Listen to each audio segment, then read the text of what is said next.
ಮಹಿಳೆಯೊಬ್ಬರು ಭಾರಿ ಗಾತ್ರದ ಹೆಬ್ಬಾವೊಂದನ್ನು ಹಿಡಿಯುವ ವಿಡಿಯೋವೊಂದು ಸಾಮಾಜಿಕ ಜಾಲತಾಣದಲ್ಲಿ ಭಾರಿ ವೈರಲ್ ಆಗುತ್ತಿದೆ. ಪುತ್ತೂರು ತಾಲೂಕಿನ ಕೆಯ್ಯೂರು ಪರಿಸರದಲ್ಲಿ ಈ ಘಟನೆ ನಡೆದಿದ್ದು, ಶೋಭಾ ಎನ್ನುವ ಮಹಿಳೆ ಅತ್ಯಂತ ಚಾಣಾಕ್ಷ ರೀತಿಯಲ್ಲಿ ದೊಡ್ಡ ಗಾತ್ರದ ಹೆಬ್ಬಾವನ್ನು ಹಿಡಿದು ಸಾಗಿಸಿದ್ದಾರೆ. ರಸ್ತೆ ಬದಿಯಲ್ಲಿ ಈ ಹೆಬ್ಬಾವು ಕೋಳಿಯೊಂದನ್ನು ಹಿಡಿದು ತಿನ್ನುವುದನ್ನು ಗಮನಿಸಿದ ಸಾರ್ವಜನಿಕರು ಹೆಬ್ಬಾವಿನಿಂದ ಕೋಳಿಯನ್ನು ರಕ್ಷಿಸಲು ಹರಸಾಹಸ ಪಟ್ಟಿದ್ದರು. ಈ ಸಂದರ್ಭದಲ್ಲಿ ಸ್ಥಳಕ್ಕೆ ಆಗಮಿಸಿದ ಶೋಭಾ ಹೆಬ್ಬಾವಿನ ಬಾಲವನ್ನು ಹಿಡಿದು ಎಳೆದು ಹೆಬ್ಬಾವಿನ ಬಾಯಿಯಿಂದ ಕೋಳಿಯನ್ನು ರಕ್ಷಿಸಿದ್ದಾರೆ. ಇದರಿಂದ ಕುಪಿತಗೊಂಡ ಹೆಬ್ಬಾವು ಮಹಿಳೆಯ ಮೇಲೆ ಅಟ್ಯಾಕ್ ಮಾಡಲು ಹಲವು ಬಾರಿ ಪ್ರಯತ್ನಿಸಿದೆ. ಸ್ಥಳದಲ್ಲಿ 10 ಜನ ಉಪಸ್ಥಿತರಿದ್ದರೂ ಹೆಬ್ಬಾವನ್ನು ಹಿಡಿಯಲು ಸಹಾಯ ಮಾಡುವಂತೆ ಮಹಿಳೆ ಕರೆದರೂ ಯಾರೂ ಹೆಬ್ಬಾವಿನತ್ತ ಸುಳಿದಿಲ್ಲ. ವಿಡಿಯೋದಲ್ಲಿ ಮಹಿಳೆ ಸ್ಥಳದಲ್ಲಿದ್ದ ಜನರೊಂದಿಗೆ ತುಳುವಿನಲ್ಲಿ ಸಂಭಾಷಣೆ ಇದ್ದು, ಇದು ಹೆಬ್ಬಾವಲ್ಲ ಕೋರಿಮರ್ಲೆ ಎನ್ನುತ್ತಿದ್ದಾರೆ. ಕೋಳಿಗಳನ್ನು ತಿನ್ನಲು ನಿರಂತರವಾಗಿ ಬರುವ ಹೆಬ್ಬಾವುಗಳನ್ನು ಹಳ್ಳಿಯ ಜನ ಕೋರಿಮರ್ಲೆ ಎಂದು ಸಂಬೋಧಿಸುತ್ತಿದ್ದು, ಅಸಲಿಗೆ ಇದನ್ನು ಇಂಡಿಯನ್ ರಾಕ್ ಪೈಥಾನ್ ಎಂದು ಕರೆಯುತ್ತಾರೆ. ಹೆಚ್ಚಾಗಿ ಕೋಳಿಗಳೇ ಇದರ ಟಾರ್ಗೆಟ್ ಆಗಿರುವ ಕಾರಣಕ್ಕಾಗಿಯೇ ಹಳ್ಳಿಗಳಲ್ಲಿ ಈ ಹೆಬ್ಬಾವುಗಳಿಗೆ ಕೋರಿಮರ್ಲ ಎಂದು ಕರೆಯುತ್ತಾರೆ. ಮಹಿಳೆಯು ಸ್ಥಳೀಯ ನಿವಾಸಿಯಾದ ಬಶೀರ್ ಎಂಬವರ ಜೊತೆಗೂ ಸಂಭಾಷಣೆ ನಡೆಸುತ್ತಿದ್ದು, ಹೆಬ್ಬಾವನ್ನು ಹಿಡಿಯಲು ಗೋಣಿ ತರುವಂತೆ ಹೇಳುತ್ತಿದ್ದಾರೆ. ಅಲ್ಲದೆ ಯಾರಾದರೂ ಹಾವಿನ ಬಾಲ ಹಿಡಿದರೆ ನಾನು ಸುಲಭವಾಗಿ ಹೆಬ್ಬಾವಿನ ತಲೆಯನ್ನು ಹಿಡಿದು ಗೋಣಿಯಲ್ಲಿ ತುಂಬಿಸುತ್ತೇನೆ ಎನ್ನುತ್ತಾರೆ. ಆದರೆ ಎಲ್ಲರೂ ಹಾವಿನ ಹತ್ತಿರಕ್ಕೆ ಬರಲು ಹಿಂದೆಟು ಹಾಕಿದ ಸಮಯದಲ್ಲಿ ಶೋಭಾ ಒಬ್ಬರೇ ಹಾವಿನ ತಲೆ ಹಾಗೂ ಬಾಲವನ್ನು ಹಿಡಿದು ಗೋಣಿ ಚೀಲದ ಒಳಗೆ ತುಂಬಿಸಿದ್ದಾರೆ. ಹಾವು ನಿರಂತರವಾಗಿ ಶೋಭಾ ಮೇಲೆ ಹಲ್ಲೆಗೆ ಯತ್ನಿಸುತ್ತಿದ್ದರೂ ಅವರು ಹಾವಿನ ಹಲ್ಲೆಯಿಂದ ಸಲೀಸಾಗಿ ತಪ್ಪಿಸುತ್ತಿರುವ ದೃಶ್ಯವು ಮೊಬೈಲ್ನಲ್ಲಿ ದಾಖಲಾಗಿದೆ. ಯಾವುದೇ ಅನುಭವಿ ಉರಗ ತಜ್ಞರಿಗಿಂತಲೂ ಕಡಿಮೆ ಇಲ್ಲ ಎನ್ನುವ ರೀತಿಯಲ್ಲಿ ಶೋಭಾ ದೊಡ್ಡ ಗಾತ್ರದ ಹಾವನ್ನು ಹಿಡಿದು ರಕ್ಷಿಸಿದ್ದು, ಮಹಿಳೆಯ ಈ ಎದೆಗಾರಿಕೆಗೆ ಸಾಮಾಜಿಕ ಜಾಲತಾಣದಲ್ಲಿ ಭಾರಿ ಮೆಚ್ಚುಗೆ ವ್ಯಕ್ತವಾಗಿದೆ.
ಓಡಿ ಯಾರು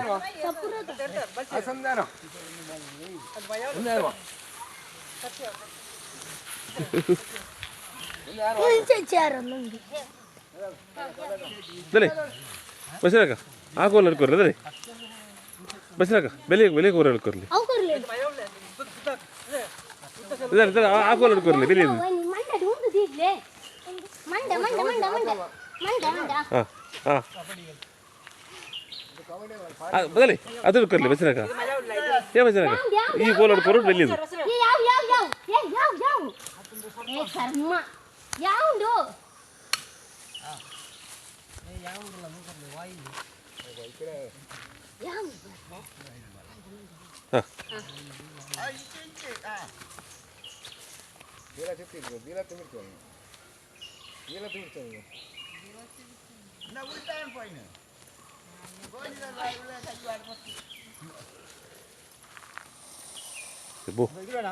ಕೊಲ್ಬುಲಿಯು ಹಾಂ ಅದ್ದಲ್ಲೇ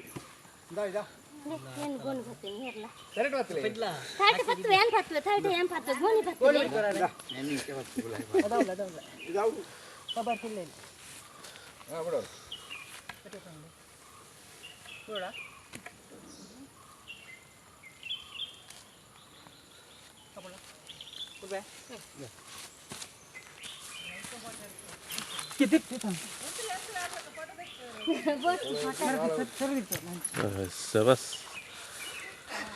सक्सेस